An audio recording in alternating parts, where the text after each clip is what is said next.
가을이 오면 많은 사람들의 마음을 설레게 하는 것들이 있는데 그 가운데 단풍이 있습니다. 무더운 여름을 지내는 동안 지친 몸과 마음을 시원하게 풀어주는데 우리나라의 형형색색의 단풍은 최고 가운데 하나일 것입니다.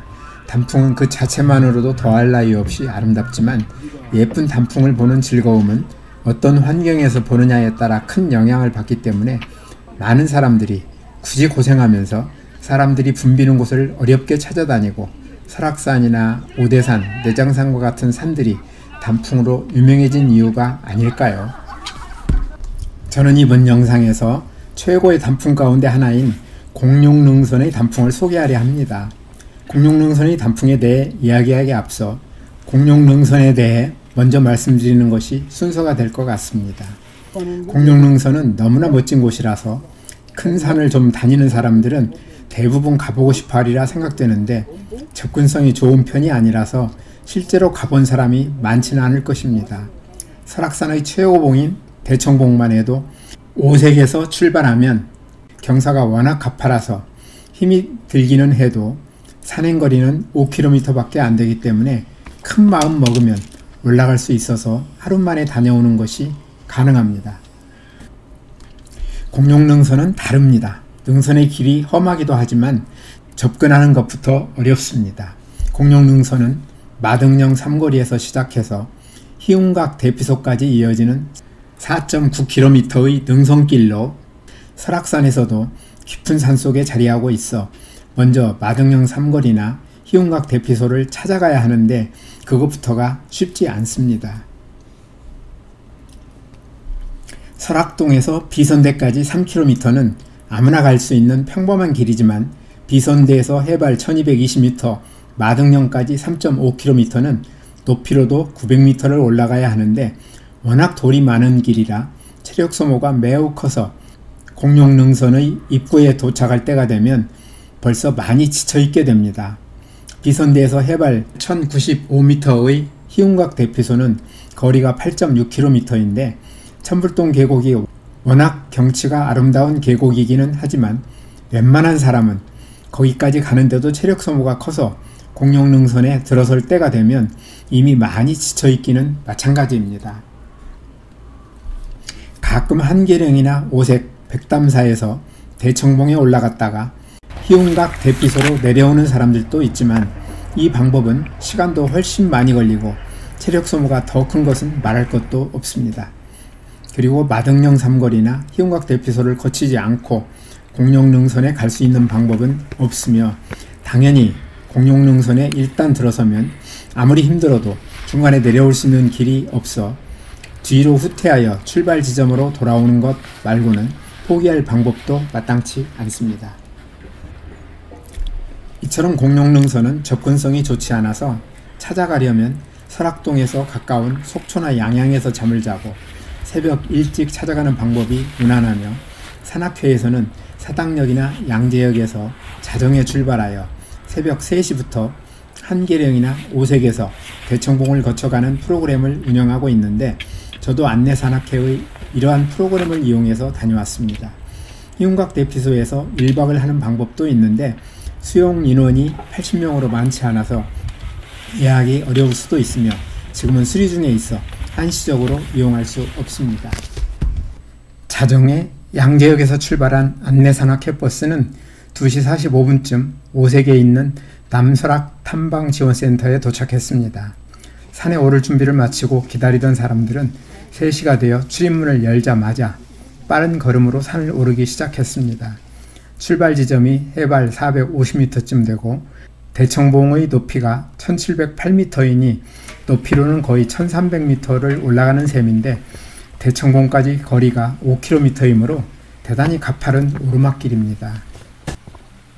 대부분의 사람들이 서둘러 올라가니 잠깐 쉬는 것도 부담스러워 사진과 동영상 찍는 시간과 물 마시는 시간, 사과 먹는 시간을 제외하고는 거의 쉬지 않고 올라갔더니 다리가 좀 불편하다는 신호를 보내서 공룡능선을 잘 올라갈 수 있을지 조금 걱정이 됐습니다. 생각해보니 최근에 이렇게 서둘러 산을 올라본 기억이 없습니다. 대청봉에 도착하니 5시 41분, 2시간 41분 만에 올라간 것까지는 좋았는데 옷을 너무 춥게 입은 때문에 춥기도 하고 손도 시렸습니다. 옷도 따뜻하게 준비하고 거기다 핫팩까지 사용하는 사람들을 보니 부러운 생각이 들었습니다. 속초 시내 야경을 동영상으로 찍고 서둘러 중청 대피소 쪽으로 이동했습니다. 중청봉을 지나면서 6시가 조금 넘으니 설악산이 속살을 드러내면서 멋진 장관이 눈앞에 펼쳐졌습니다. 오른쪽으로는 천불동 계곡 쪽의 멋진 바위 봉우리들이 경쟁적으로 솟아있고, 왼쪽으로는 공룡능선도 한눈에 들어오고, 멀리 속초 시내와 동트기 전 바다도 모습을 드러냈습니다. 감각이 둔해졌던 손가락들도 주머니 속에서 문질러주자 감각이 정상으로 돌아왔습니다. 소청봉을 지나 눈앞에 펼쳐지는 멋진 경치를 보면서 맑은 공기 마시며 희운각 대피소를 향해 걸음을 재촉했습니다. 소청봉에서 거리로는 1.3km에 지나지 않지만 높이로는 500m를 넘는 가파른 내리막길을 내려가다 보니 곳곳에 노랗게 물든 단풍이 눈을 즐겁게 해줍니다. 7시 10분 조금 지나 저는 희운각 대피소에 도착했습니다. 희운각 대피소는 지금 수리 중이어서 머무는 사람들은 없는데 등산객들이 야외 테이블에 앉아서 간단한 식사도 하고 차도 마시면서 휴식을 취하는 모습들이 보였습니다. 저도 잠시 쉬면서 준비해온 떡을 먹고 드디어 공룡능선을 향해 일어섰습니다. 희운각 대피소를 떠나 공룡능선으로 향하는 저의 발걸음은 가벼운 가운데 마음이 설레기 시작했습니다. 공룡능선으로 발길을 옮기자 얼마 지나지 않아 바로 눈앞에 공룡능선의 멋진 바위들과 이 바위들과 잘 어울리는 공룡능선의 예쁜 단풍이 신비롭게 조화를 이루고 있는 환상적인 모습이 저를 황홀경으로 빠져들게 했습니다.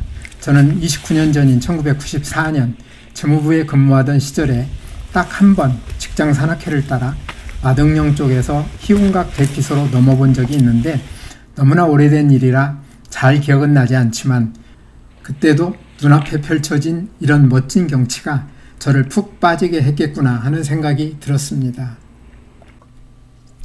공룡능선은 외설악과 내설악을 남북으로 가르며 마등령에서부터 희운각 대피소 앞 문어미 고개까지 이어지는 능선 구간을 가리키는데 그 생긴 모습이 공룡의 등 모습과 비슷하여 이런 이름이 지어졌다고 합니다. 보통 문어미 고개 대신 희운각 대피소로 이야기하는 경우가 많은데 길이 워낙 험하여 많은 아마추어 산악인들이 도전을 망설이게 됩니다. 저도 얼마 전 친구의 제안에 따라 공룡능선 산행을 2번 시도했다가 성공하지 못해 이번에는 기대가 컸습니다. 한 번은 작년 10월 하순에 갔다가 새벽에 비가 너무 많이 내려 마등령 쪽으로 올라가다가 중간에 되돌아왔고 올 3월에는 입산 통제로 비선대에서 돌아온 아쉬운 기억이 있습니다. 사람들은 공룡능선이 멋지면서도 어렵다고 말하는데 구조를 말씀드리면 쉽게 이해하실 수 있을 것입니다. 희운각 대피소에서 마등령으로 공룡능선을 따라가게 되면 오른쪽에는 화채봉이 보이고 공룡능선과 화채봉 사이에 천불동 계곡이 위치하고 있으며 더 멀리 바라보면 울산바위와 속초 시내 그리고 동해가 보입니다.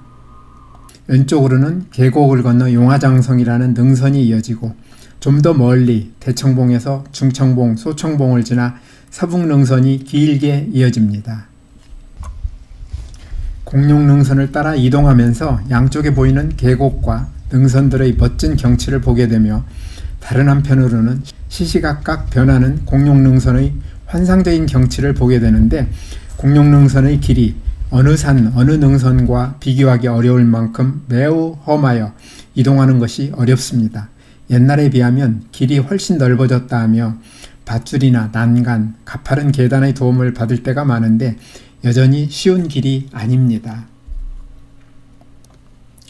공룡능선의 측면도를 보면 제일 낮은 희운각 대피소가 해발 1075m 부근이고 공룡능선의 가장 높은 봉우리가 대청봉보다 훨씬 낮은 나한봉으로 1297m이므로 높이로만 보면 겨우 220m 범위 안에서 오르내리기 때문에 대모산보다도 낮은 산을 여러 개 넘는 셈인데 왜 그렇게 어려워할까요? 길이 그만큼 험하기 때문입니다. 램블러의 측면도에서 보시듯이 오르내림이 그다지 크지 않으며 평균 이동 속도는 시속 2km 부근에서 왔다 갔다 하고 있음을 보실 수 있습니다. 저는 이날 처음부터 끝까지 혼자서 다녔는데 길이 험해서 미끄러진 적은 여러 번이고 살짝 엉덩방아를 찧은 적도 있었지만 다행히 다치지는 않았습니다. 제가 산을 자주 같이 다니는 한 친구는 큰 산에 갈 때는 반드시 누군가와 같이 다니자고 했었고 저도 동의했는데 갑자기 산을 찾다 보면 잘 안 지켜질 때가 많습니다. 사실 산에 다니다 보면 가벼운 안전사고는 쉽게 일어날 수 있는데 혹시라도 큰 사고가 날 때 대응하기 어려운 점은 염려가 됩니다. 공룡능선을 넘으면서 참 예쁜 단풍을 많이 볼 수 있어 행복했습니다. 단풍이 예쁜 것도 있지만 단풍이 멋진 바위와 조화를 이루니 더욱 빛났던 것 같습니다.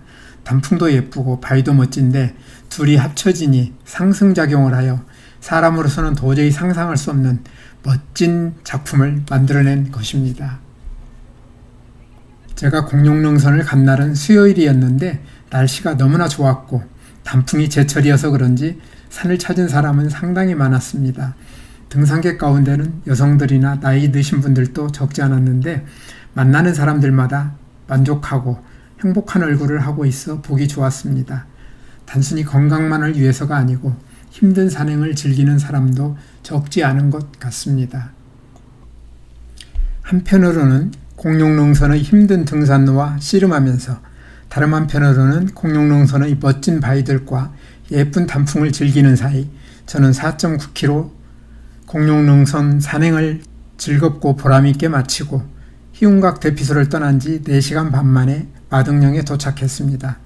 여기에서 공룡능선 경치와 단풍 이야기를 마무리하고 용화장성과 서북능선 그리고 천불동 계곡과 울산바위의 예쁜 모습을 보여드리겠습니다.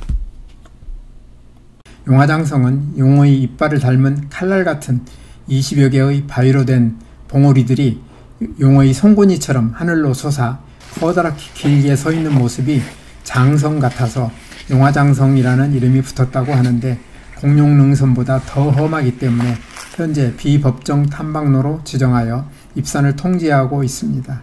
용화장성 너머로 대청봉에서 중청봉, 소청봉을 지나 길게 이어지는 서북능선은 비교적 험하지 않아서 체력이 뒷받침된다면 산행에 큰 어려움이 없습니다. 10월 중순에는 노란 단풍이 들어 다른 때보다 훨씬 예쁜 모습을 보여주는데 빨간 단풍보다는 덜 화려합니다.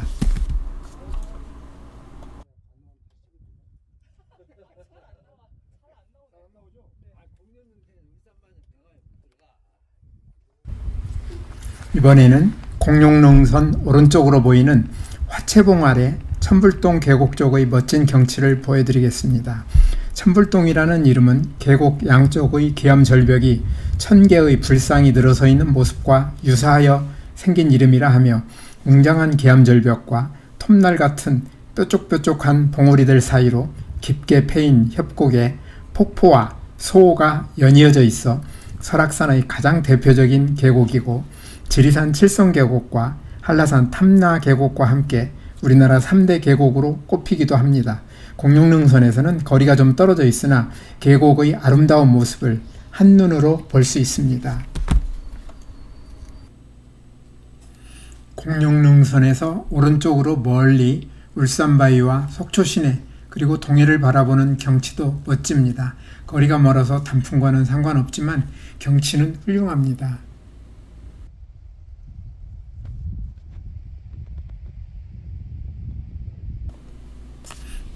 해발 1220m의 마등령에서 비선대를 거쳐 설악동으로 내려오는 길도 만만한 길이 아닙니다. 해발 330m의 비선대까지 3.5km는 대부분 내려오는 길이지만 내려오는 높이가 890m나 되기 때문에 내리막 경사가 심하고 길에 돌이 워낙 많아서 무릎에 주는 충격이 상당히 큰 피곤한 길입니다. 저는 이 길을 내려오는데 2시간 반이나 걸렸습니다. 비선대에서 설악동까지 3km는 편한 길입니다. 새벽 3시에 오색에서 출발한 저는 설악동에 오후 3시에 도착했으니 쉬는 시간을 포함하여 12시간이 걸렸습니다. 주차장까지는 다시 3km를 더 걸어야 했으므로 램블러는 23.4km를, 만보기는 54,326걸음을, 거리로는 31.5km를 나타내고 있습니다. 오늘도 영상을 끝까지 시청해 주셔서 대단히 감사합니다. 다음에 더 멋진 영상으로 찾아뵙겠습니다.